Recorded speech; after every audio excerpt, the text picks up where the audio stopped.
ప్రభువైన యేసుక్రీస్తు నామములో మీ అందరికి వందనాలు. దేవుని మాటలు విందాం, కూర్చోపు శ్రద్ధగా విందాం. దేవుడు ఒకసారి శిష్యులతో మరి ఒకనాడు ఆయన తన శిష్యులతో కూడా ఒక దోణి ఎక్కి సరస్సు అద్దరికి పోదామని వారితో చెప్పగా వారు ఆ దోణిను త్రోసి బయలుదేరి వారు దోణెను త్రోసి వెళ్ళుచుండగా ఆయన నిద్రించాను. ఆయన శిష్యులు యేసు ప్రభు ప్రయాణం చేస్తున్నారు, పడవలు ప్రయాణం చేస్తుంటే ఈ శిష్యులు ఏం చేశారో ఇది తోసుకుంటున్నారని ఆ యేసు ప్రభు అమరంలో పడుకున్నాడు అనమాట. అమరంలో పడుకున్నాడు యేసు ప్రభు. అలా తలవాల్చుకుంటే ఈలోగా ఏమైంది, గాలివాన వచ్చింది.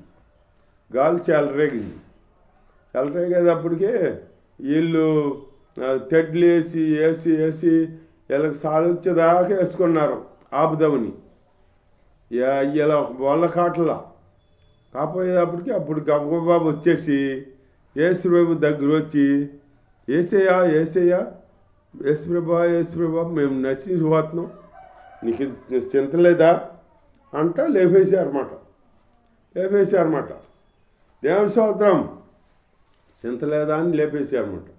అప్పుడు యేసయ్య గాలిని గద్దించాడనమాట. గాలిని నిమ్మలమైపోమన్నాడనమాట. సముద్రాన్ని నిమ్మలమైపోమన్నాడు. గాలిని గద్దించాడు, అవి ఆగిపోతే అప్పుడు వీళ్ళు ఏమంటారు, శిష్యులు వాళ్ళు అనుకుంటున్నారన్నమాట. ఏంటి, గాలి ఈయనకు లోపడుతుంది, సముద్రం ఈయనకు లోపడుతుంది, ఈయన ఎవలంట అనుకుంటున్నారు వాళ్ళు. ఈయన ఎవలంట అని అనుకుంటున్నారన్నమాట. ఆయనతోనే ఉన్నారు, ఆయనతోనే తింటున్నారు, ఆయనతోనే తిరుగుతున్నారు, ఆయనతోనే ఆయన చేసే అద్భుతాలు చూస్తున్నారు, అని పెట్టే రొట్టెలు తింటున్నారు, భోజనం చేస్తున్నారు, ఆయనతోనే ఉంటున్నారు. ఆయన అనుభవంలో తెలుస్తుంది వీళ్ళకి. ఇప్పుడు మనోళ్ళలో కాడ అట్టగా అట్టగా ఉన్నారు, అప్పుడు ఉన్నారు, ఇప్పుడే ఉన్నారు. దేవుడి సన్నిధికి వస్తున్నారు కానీ దేవుడి కార్యం పొందుకుంటులా. ఎందుకని అలా ప్రవర్తన సరిగ్గా లేక. ఈ యేసయ్య ఈయన గొప్ప కార్యాలు చేసే దేవుడని వాళ్ళు తెలుసుకుంటులా. గొప్ప దేవుడు, గొప్ప కార్యాలు చేసే దేవుడి దగ్గర మనం వచ్చాము, ఆయన ఏ కార్యమైనా చేస్తాడో ఆయనకి అసాధ్యమైనది ఏమీ లేదు అని తెలుసుకోకుండా ఏదో వత్తనాంలే అన్నట్టుగా వస్తున్నారు అంతేగాని దేవుడి సన్నిధిలో మోకరించి ప్రార్థన చేసి అడిగితే దేవుడు కార్యాలు చేస్తాడు. గొప్ప కార్యాలు చేసే దేవుడు అది వాళ్ళకి దేవుడు గొప్ప దేవుడు అని తెలుసు వాళ్ళకి. కానీ గొప్ప కార్యాలు చేస్తారని కార్యాలు కూడా చూస్తున్నారు కానీ అంతలోనే అల్పవిశ్వాసం చేస్తుంది. అది నువ్వు కార్యం చూస్తావని నమ్మాలి, నమ్మే జీవితం నీలో ఉండాలి. అలాగా ఒకసారి మార్తా తమ్ముడు లాజరు చనిపోయాడు. చనిపోయిన 4 రోజులు అయిపోయింది. 4 రోజులు సమాధి కాడ చేసేసారు. చేసేస్తే యేసు ప్రభు వచ్చాడు. వస్తేను యేసు ప్రభు అంతా మార్తా నువ్వు ఇక్కడ ఉంటే మా తమ్ముడు చనిపోయేవాడు కాదు అంది. అయినా ఇప్పుడు నువ్వేదడిగినా దేవుడు నీ మనమాలకి ఇస్తాడని అందగాని కార్యాలు చేస్తాడో దేవుడు నీ అని చేపిస్తాడని అందగాని మా అమ్మల్ని నమ్మలేకపోయింది. నీ తమ్ముడు ఇప్పుడైనా లెగుతాడో అని చెప్పాడు యేసయ్య. నేను లేపుతాను అన్నాడు. అంటే ఆవిడ లేపుతాడులే యేసయ్య అనుకోలే. దేవుని స్తోత్రం అనుకోలే. ఎప్పుడు ఏమనుకుందా, అంచు దినాల్లో లేపుతాడేమో అనుకుందా. అంచు దినాల్లో అందరూ లేపుతారు కదా, సమాధిలో ఉన్న వాళ్ళు అందరు లెగుతారు. అట్లా అనుకుంది. అంచు దినాల్లో లేపుతాడేమో అనుకుంది. ఇప్పుడు ఆవిడే అంది కదా, నువ్వేది అడిగితే అది దేవుడు చేస్తాడు, గొప్ప కార్యాలు జరుగుతాయి అని అంది కదా అని మళ్ళీ నీ తమ్ముడిని లేపుతాను పద ఎక్కడ వెళ్దామంటే అది అంచు తిరణాల్లో లేపుతాడేమో అనుకుందంట అని బైబిల్లో ఉంది. ఎక్కడున్నారో ఎక్కడ సమాధి ఎక్కడ వెళ్దాం పద అంటే అప్పుడు అంటే యేసయ్య 4 దినాలు అయిపోయింది, వాటికి 4 దినాలు అయిపోయింది, సమాధి చేసేసాం. ఇప్పుడు కుళ్ళుకో శవం కాడ కుళ్ళు కప్పుకొడుతుంది అంటుంది. అప్పుడు యేసయ్య అన్నాడా, నువ్వు మార్తా నువ్వు దేవుడి కార్యాన్ని నువ్వు నమ్మిన వెడలా కార్యం చూస్తావు అన్నాడు. నువ్వు నమ్మిన వెడలా నువ్వు కార్యం చూస్తావు అన్నాడు. నమ్మాలి కదా, మనం నమ్మాలి, నమ్మే జీవితం మనలో ఉండాలి. నమ్మకుండా మనం ఎన్నాళ్ళు భక్తి చేసినా వ్యర్థమే, చిన్నపిల్లలు వెళ్ళినట్టే. నువ్వు నమ్మాలి. నువ్వు ప్రార్థన చేస్తున్నావు, ఇప్పుడు వచ్చి 2 ప్రార్థన చేస్తున్నావు అనుకో, ఆ ప్రార్థన ఆలకించి దేవుడిని ఆ కార్యం చేస్తాడు అని నువ్వు నమ్మాలన్నమాట. విశ్వసించాలి. ముందు గొప్ప కార్యాలు చేస్తాడు దేవుడు, ఆయన రక్తంతో కడిగాడు, నా ప్రార్థన ఆలకించకపోతే ఎవరి ప్రార్థన ఆలకిస్తాడని ఉండాలి నీకు. అది కన్నీటి ప్రార్థన నువ్వు చేయాలి. కన్నీటి ప్రార్థన చేసి అడగాలి. కన్నీటి ప్రార్థన చేసి అడిగితే దేవుడు చేయని కార్యం ఏమి లేదు. కన్నీటి ప్రార్థన చేయాలన్నమాట. కేకలేసి ప్రార్థన చేయాలి.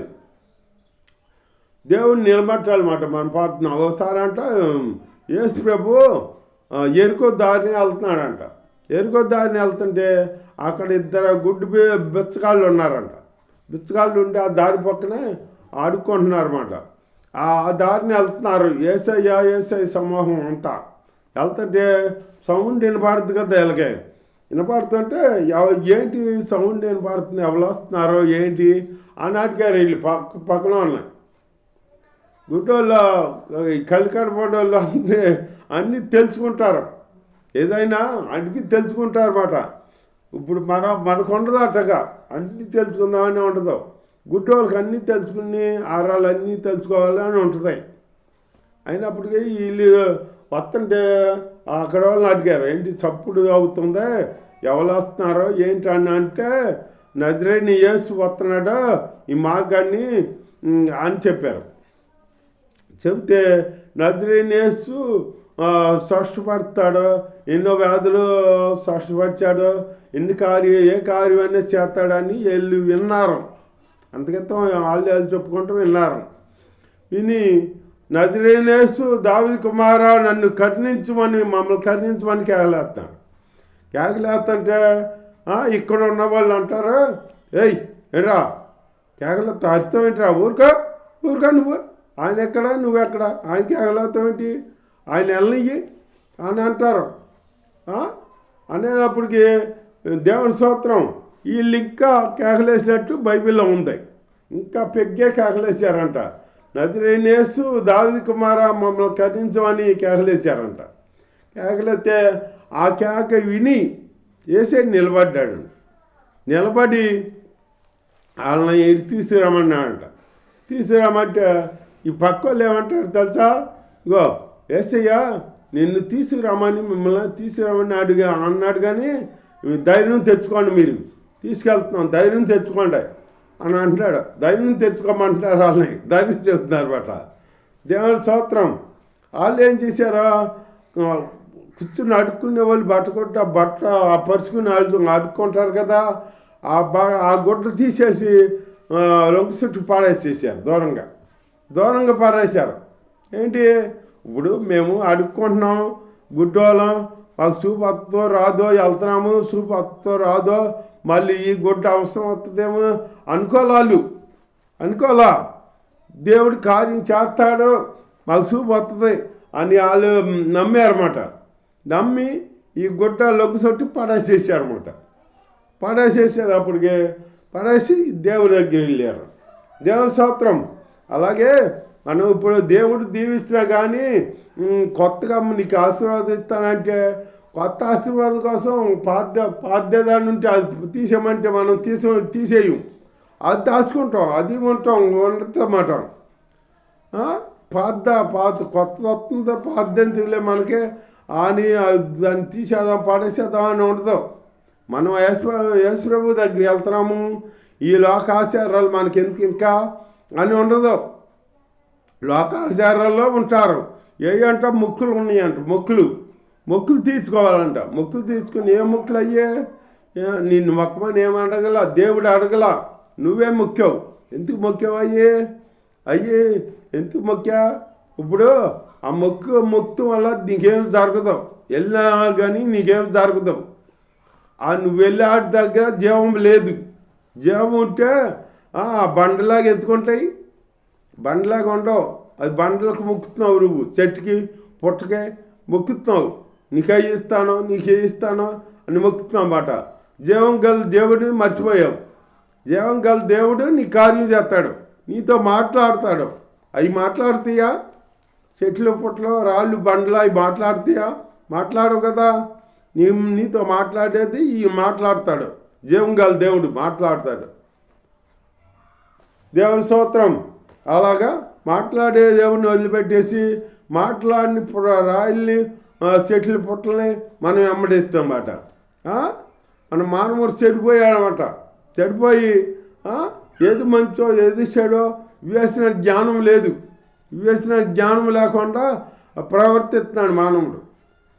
అదేమంటే ఈ లోక ధనము గుడ్డిధనం కలగజేసింది. గుడ్డిధనం కలగజేసి అద్దే మానవుడికి గుడ్డిధనం కలగజేసి బట. ఆ గుడ్డిధనంలోంచి బయటికి రావాలి. రాట్లా మనం